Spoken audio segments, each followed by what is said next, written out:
Do you know the basics of money? Money is any good that's widely used and accepted in transactions involving the transfer of products and services from one person to a different. Money may be a liquid asset utilized in the settlement of transactions. Its functions supported the overall acceptance of its value within a governmental economy and internationally through the exchange. The present value of a monetary currency isn't necessarily derived from the materials want to produce the note or coin. Instead, value springs from the willingness to comply with a displayed value and believe it to be used in future transactions. This is often money's primary function, a generally recognized medium of exchange that folks and global economies shall hold, and are willing to simply accept as payment for current or future transactions. Economists differentiate among three different types of money: commodity money, paper money, and bank money. Commodity money may be a good whose value is the worth of cash. Gold coins are an example of commodity money. Economists say that the invention of cash belongs within the same category because of the great inventions of the past, like the wheel, and therefore the machine. But how did money develop? Early sorts of money were often commodity money that had value because it had been made from a substance that had value. Examples of commodity money are gold and silver coins. Gold coins were valuable because they might be utilized in exchange for other goods or services, but also because the gold itself was valued and had other uses. Commodity money gave thanks to subsequent stage representative money. In most countries, commodity money has been replaced with paper money. Paper money may be a good, the worth of which is a smaller amount than the worth it represents as money. Dollar bills are an example of paper money because their value as slips of printed paper is a smaller amount than their value as money. Bank money consists of the book credit that banks reach their depositors.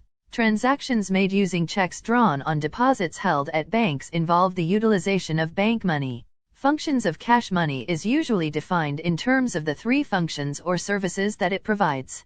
Money is a medium of exchange, as a store useful, and as a unit of account. Medium of exchange. Money's most vital function is as a medium of exchange to facilitate transactions. Without money, all transactions would need to be conducted by barter, which involves direct exchange of one good or service for an additional. The difficulty with a barter system is that to get a specific good or service from a supplier, one has got to possess an honest or service of equal value, which the supplier also desires.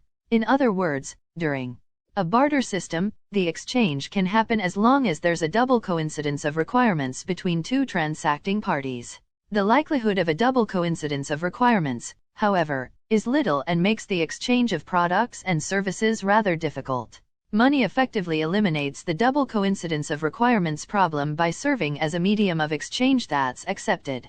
Altogether, transactions, by all parties, no matter whether or not they desire each other's goods and services. Store useful. To be a medium of exchange, money must hold its value over time, it must be a store useful. If money couldn't be stored for a few periods of your time and remain valuable in exchange, it might not solve the double coincidence of requirements problem and thus wouldn't be adopted as a medium of exchange. As a store useful, money isn't unique. Many other stores useful exist, like land, works of art, and even baseball cards and stamps. Money might not even be the simplest store useful because it depreciates with inflation.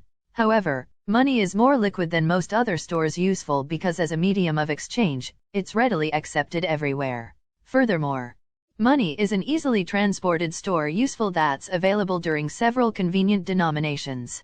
Unit of account. Money also functions as a unit of account, providing a standard measure of the worth of products and services being exchanged. Knowing the worth or price of an honest, in terms of cash, enables both the supplier and therefore the purchaser of the great to form decisions about what proportion of the great to provide and the way much of the great to get. Standard of credit. To the extent that cash is accepted as a general medium of exchange and is a useful store useful, it is often want to transfer value for exchange use at different times between people through the tools of credit and debt. One person can loan a quantity of cash to a different for a period of your time to use, and repay another agreed upon quantity of cash at a future date. The stored value represented by the loaned money is transferred from the lender to the borrower in exchange for an agreed quantity of stored value within the future. The borrower can then use and luxuriate in the worth of other goods and services that they will now purchase in exchange for payment at a later date.